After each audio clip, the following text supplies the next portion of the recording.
n'est pas réformateur qui veut.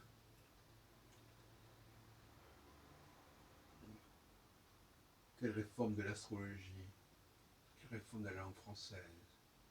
Quelle réforme du judaïsme? Quelle réforme des rapports entre les hommes et les femmes?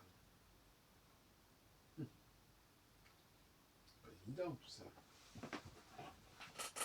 Des gens qui ne sont pas à la hauteur de ce projet.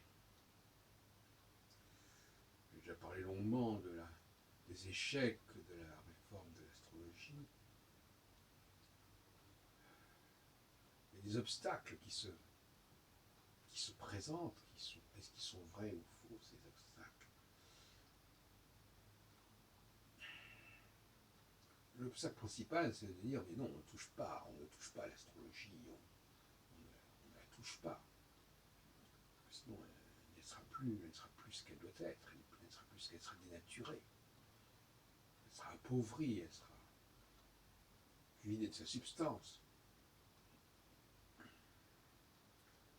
J'ai déjà dit que dans le cas d'une tradition, le seul vrai débat, ce n'est pas de changer les textes, c'est de les réinterpréter. Et de montrer qu'il y a eu des erreurs d'interprétation. Et que l'on n'a pas utilisé le bon mode d'emploi. Ce qui permet d'éviter à la fois un débat sur le fait que les textes ne sont pas respectés. Si, les textes sont respectés, mais ils sont revisités, restaurés aussi, parce qu'ils peuvent être corrompus. Et il faut surtout éviter de verrouiller par la pratique, en disant, voilà, la pratique actuelle est très satisfaisante, donc il n'y a pas de raison de changer son mode de fonctionnement. Je me souviens d'une de mes amies qui avait dit comme ça, de toute façon l'astrologie elle est ce qu'elle est, on peut l'expliquer par un biais ou par un autre, mais enfin elle est ce qu'elle est. Non, c'est pas comme ça que les choses se passent. Il y a certainement une pratique qui existe et qui a une certaine existence sociale, une certaine image. Dire qu'elle fonctionne ou que cette pratique valide montre bien que l'astrologie n'est pas en danger ou qu'elle n'est pas corrompue ou qu'elle n'a pas perdu de sa cohérence, tout simplement parce qu'il y aurait une pratique qui serait satisfaisante. Absolument pas. La pratique ne saurait sauver la mise de l'astrologie. Alors quels sont les critères qui permettent déjà de montrer la nécessité d'une réforme? Parce que c'est bien la question qui se pose, chers amis. Comment prouver qu'il faut réformer? Avant même de savoir ce qu'on va réformer, est-ce qu'on est d'accord sur le fait qu'il faut réformer? Et est-ce qu'on est d'accord sur le fait que réformer a un prix, a un coût? Parce que ça veut dire aussi changer les habitudes, mettre fin à certaines routines, recruter de nouveaux éléments et disqualifier des pratiques qui l'on considérera comme ayant fait long feu. Donc déjà, c'est la grande question, êtes-vous disposé à réformer et comprenez-vous la nécessité d'une réforme? Alors, c'est une question préalable, je crois. Et je crois qu'on va parfois buter sur cette question. Finalement, les gens ne voient pas véritablement. Alors c'est curieux parce que dans les années 60, ou même bien avant, à l'époque de l'école de Hambourg, dans les premières années du XXe siècle, il y avait un certain consensus sur la nécessité de réformer. Et cela tenait au fait, et même par exemple dans les années 80, des gens comme Dorsan dit oui, il faut réformer l'astrologie, il faut changer son référentiel zodiacal, etc. On peut contester, bien entendu, telle et telle solution qui a été proposée, mais l'esprit de réforme existait. Une certaine insatisfaction existait. Et aujourd'hui, nous avons affaire à des astrologues satisfaits, contents d'eux-mêmes. ou en tout cas qui ne sont pas du tout disposés à une quelconque réforme, si ce n'est par addition ou par, je sais pas moi, en améliorant les outils informatiques, par exemple, choses comme ça. Donc, le Zeitgeist, comme on dit, l'esprit du temps, ne serait plus à la réforme en astrologie. Dans le cas du judaïsme, parce que je passe quand même très vite là, je veux pas, ce qui m'intéresse c'est la problématique. Dans le cas du judaïsme, il y a eu apparemment des périodes de réforme, ou exactement des périodes où l'esprit de réforme planait sur les esprits. Ça donnait notamment ce qu'on appelle le judaïsme libéral en France, ça a donné le judaïsme réformé en Allemagne ou aux États-Unis. Enfin, il y a eu différentes formules. Dans les années 70, on a voulu réformer en France le judaïsme, avec notamment le rabbin Fari, Daniel Fari, qui est toujours en vie d'ailleurs, et son fils donc, que je connais un peu mieux, qui s'occupe d'une petite synagogue dans le cadre de l'association pour un judaïsme traditionnel et moderne, qui se trouve rue Pelleport.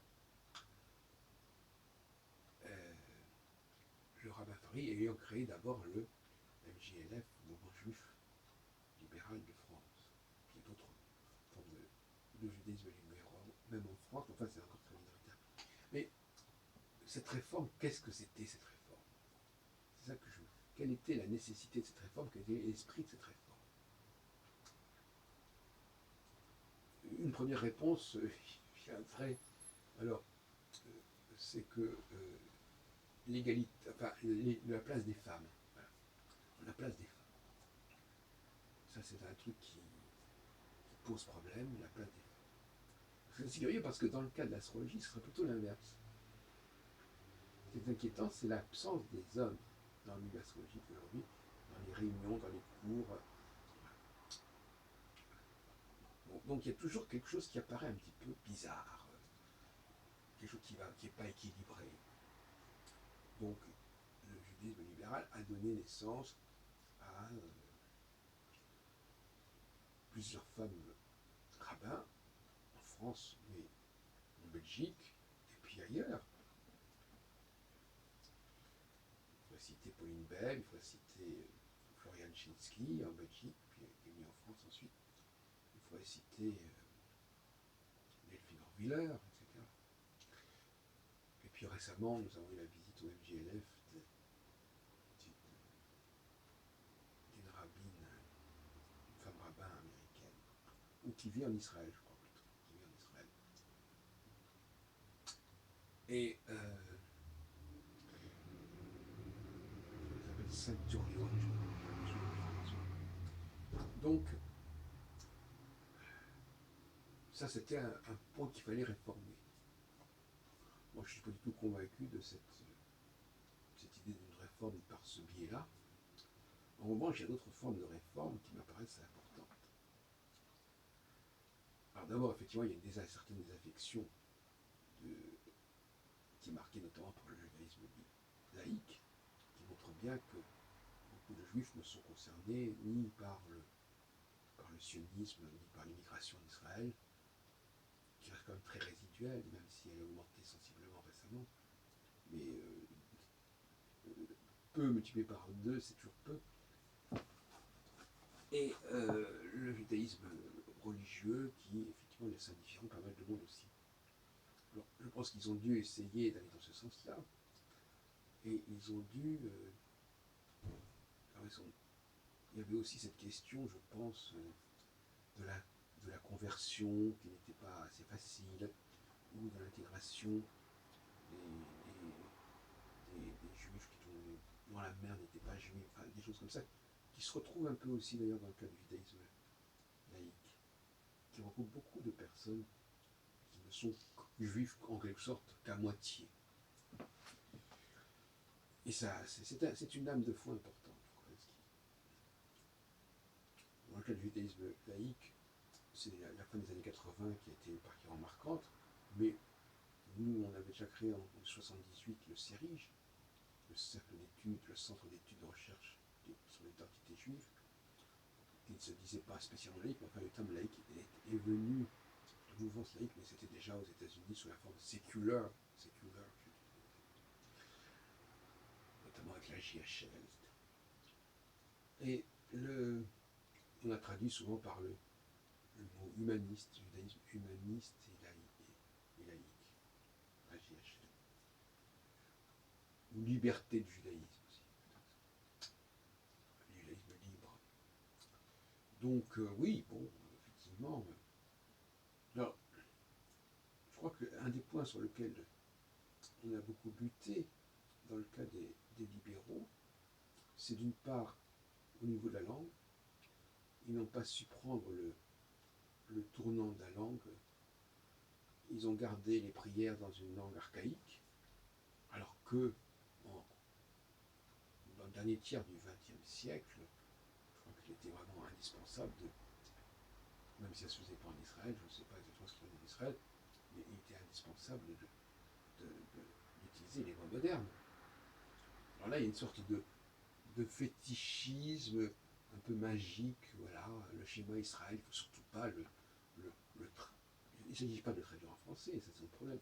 Il ne s'agit surtout pas de le remplacer par l'hébreu moderne. Alors moi, personnellement, je ne suis pas d'accord. Dans ce cas précis, à moins de retrouver une sorte d'hébreu encore plus ancien et plus pur, enfin bon, ça c'est pas très bien ce que ça pourrait vouloir dire en l'occurrence, mais je pense qu'il faut rénover les textes religieux, les textes liturgiques, les textes des livres de prière juifs. Ça n'a pas été fait du tout. Et en ce qui concerne la nourriture et le Shabbat aussi, on peut se poser des questions. Parce qu'il faut encore renoncer à faire chauffer les objets. Parce que finalement, moi ce qui me gêne beaucoup dans le judaïsme libéral, c'est qu'il est à la traîne finalement, le judaïsme orthodoxe. Il donne une sorte de fascination tout en restant extérieur. Et je n'aime pas du tout ce genre de situation. Voilà, ce qui me gêne, c'est ça. Je pense que le judaïsme doit être réformé sans être simplement une sorte de pâle imitation, pâle ressucé du judaïsme orthodoxe. Or, pour moi, le judaïsme libéral actuel, en dehors de la question effectivement des femmes rabbins, sa politique concernant la langue, concernant la nourriture, concernant le Shabbat, à mon avis, ça a été beaucoup trop frileux. Voilà, j'en resterai là pour l'instant.